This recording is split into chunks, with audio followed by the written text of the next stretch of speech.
আপনারা কি পথে ভারতে প্রবেশ করেছিলেন এবং কেন প্রবেশ করেছিলেন? আমরা প্রবেশ করেছি এই কারণে, আমরা কাজের জন্য প্রবেশ করেছি। কতদিন আগে? মনে করেন 10-15 বছর আগে। তখন থেকে বাড়িতে আমরা যাইনি, এখন যাইতে চাই। কেন এখন মানে কি কাজ? এখন এখানে থাকতে দেয় না সরকার, যে বাংলাদেশি লোক সবাই চলে যাবে এখান থেকে।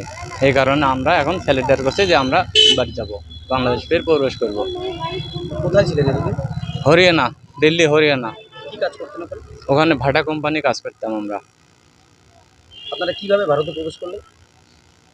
প্রবেশ করছে 10-15 বছর আগে আমরা প্রবেশ করছি, তখন অত চাপ ছিল না। করে আমরা আজ থেকে 10 বছর আগে আসছিলাম। কি করতেন এখানে? দিল্লি হরিয়ানায় ইটভাটায় কাজ করছিলাম। তারপরে আজ থানায় এসে কি করলেন? থানায় আসলাম, তো আমার দেশে ফিরে যাবো আমরা। কোথায় তো থাকেন কোথায়, মানে থাকতেন কোথায় আগে? আগে থাকতাম দিল্লি হরিয়ানায়, মানে তারপরে এখন আত্মসমর্পণ যে করলেন থানায় এসে, কোথায় যাওয়ার জন্য? নিজের যে আমরা বাংলাদেশে, আমরা বাংলাদেশে কতজন আছেন আপনারা? 16 জন আছি। আপনার নাম? আমার নাম মোহাম্মদ কফিল। আপনার সাথে কে কে আছে? তো আমরা 16 জনে আছি। পরিবারে কে কে আছে আপনার সাথে? পরিবার, আমি পরিবারে, মানে আপনার পরিবারে 16 জন আছেন এখানে? না আমার পরিবার পাশাপাশি মহিলা, একসাথে পাশাপাশি গ্রামে। বাংলাদেশে কোন জায়গায় থাকতেন? বাংলাদেশে আমার কুড়িগ্রাম থানা পড়ছে, নাগেশ্বরী জেলা। কতদিন হচ্ছে আসছেন এখানে? 10 বছর। কারা কোথায় ছিলেন? দাদা আমরা বাংলাদেশি লোক, আমরা বাংলাদেশ থেকেই অবৈধভাবে আসছিলাম। তো আমরা দিল্লিতে গিয়ে বিভিন্ন জায়গায় আমরা কাজকর্ম করছি। কেউ ইটভাটায় করতো, কেউ বিল্ডিংয়ের কাজ করতো, বিভিন্ন কাজ করতো। তো এরা এখন এদেশের মধ্যে বাংলাদেশিদেরকে নিয়ে কারবাই চলতেছে। তো বাংলাদেশি যারা আছে তাদেরকে বাংলাদেশ পাঠাই দেওয়ার জন্য কারবাই চলতেছে। তো আমরা আমাদেরকে খোঁজার প্রয়োজন নেই, তো আমরা নিজেরাই থেকে আমরা পুলিশের হাওলায় আছি, পুলিশ থানায় এসেছি। প্রথমে আমরা দিনহাটা থানা গেছিলাম, ওখান থেকে আমাদেরকে এখানে পাঠিয়েছে কোতোয়ালি থানার মধ্যে, কুচবিহার। তো ওরা বললো 1 ঘন্টা অপেক্ষা করতে বললো বাইরে। আমরা 1 ঘন্টা বাইরে দাঁড়ালাম, দেখি ওরা কি করে 1 ঘন্টা।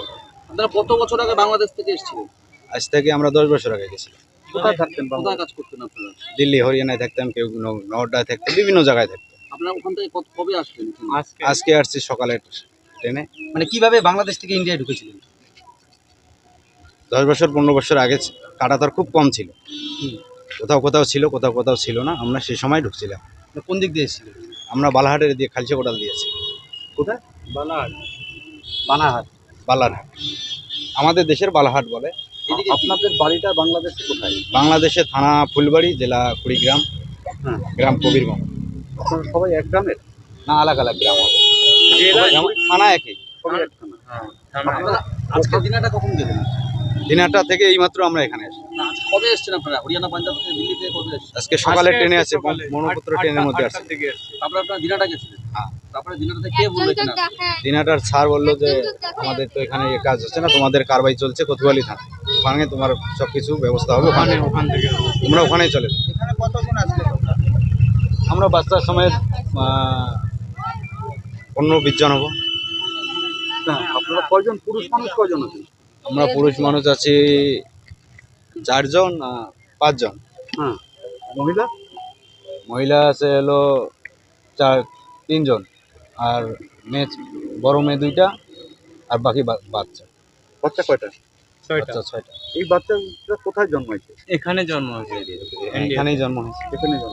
এখানে কি কোনো কাগজপত্র করেছেন, আধার না, কার্ড? আমরা এখানে কোনো কিছু করি না। মানে এতদিন থেকে কি আপনারা যেখানে কাজ করতেন তারাও আপনাদের কোনো জানতে চাইনি আপনারা কোথাকার বা? না, এটাও জানতে চাইনি। তারা শুধু বলতো যে বাঙালির লোক তো সবাই ওখানে থাকে, তো বাঙালি যখন, তো বাংলার এপার বাংলাও আছে ওপার বাংলা আছে, এতটুকু জিজ্ঞাসা করে না ওরা যে কোথাকার, যে বাংলার, এতটুকুই বললে। আপনাদের কে কে আছে? আমাদের সবাই অল ফ্যামিলি 14 গোষ্ঠী আমাদের আছে। তার মানে এখান থেকে যা কাজ করতেন সেই টাকা পয়সা কিভাবে পাঠাতেন? ওখানে যেভাবে দালাল রাখে, এরকম দালালের মাধ্যমেই যায়। আপনারা যে আসছিলেন আপনাদের কাদের মাধ্যমে আসছিলেন? জি জি, কাটাতার যখন ছিল না, যে সময়ও দালাল লাগে। হ্যাঁ। দালাল ওদিকেও লাগে, এদিকেও লাগে। কারণ ওরা বলে যে কারণ ওরা বর্ডারে ওরাই চলাচল করে বেশিরভাগ। ওদের কাছে যখনই আমরা যাব তখন ওরা খুব তাড়াতাড়ি আমাদেরকে পার করে দেবে, কি পয়সার লোভে। এই 10 বছরে আপনারা আর যাতায়াত করেন নাই? না, না আর যাতায়াত করিনি আমরা। কি কাজ করতেন আপনারা? কেউ কোম্পানিতে কাজ করতো, কেউ ভাটায় কাজ করতো, বিভিন্ন জনে বিভিন্ন পেশা বেছে নিয়েছে। কি নাম আপনার? আমার নাম মোহাম্মদ মজিদুল ইসলাম। আপনারা কি এখানে এসে বিয়ে করেছিলেন? না, আমি এখনো বিয়ে শাদী করিনি। আর বাকিরা? বাকি আসারে একই থানার লোক। না না, বিয়ে শাদী এখানে হয়েছে? না, ইনি তো ওখানেই বিয়ে করে আসছে, এনার আমি এখানে বিয়ে করি। এখানেই উনি বিয়ে করছে। আপনার নামটা বলেন আরেকবার। মোহাম্মদ মজিদুল ইসলাম। আপনি কিভাবে আসলেন?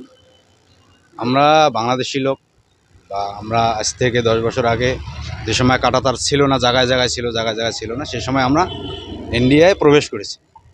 সেই সময় মানুষ এমনি যাওয়া আসা করতো। তো আমরা ওই সময় আমরা নিজেদের কাজের জন্য আমরা ওখানে দিল্লিতে গেছি। দিল্লি না, কাঁটাতার ওই সময় তো একটা কাঁটাতার ছিল। 10 থেকে 15 বছর আগে যারা গেছিল, একটা কাঁটাতারের সিঙ্গেল কাঁটাতার ছিল। কত কত জায়গায় গোটা পুরাটাই ছিল, যে একদম বেড়া যেরকম দেয় সেভাবেই ছিল। তো যেদিকে সিঙ্গেল তার ছিল আমরা সেদিকেই পার হয়েছি।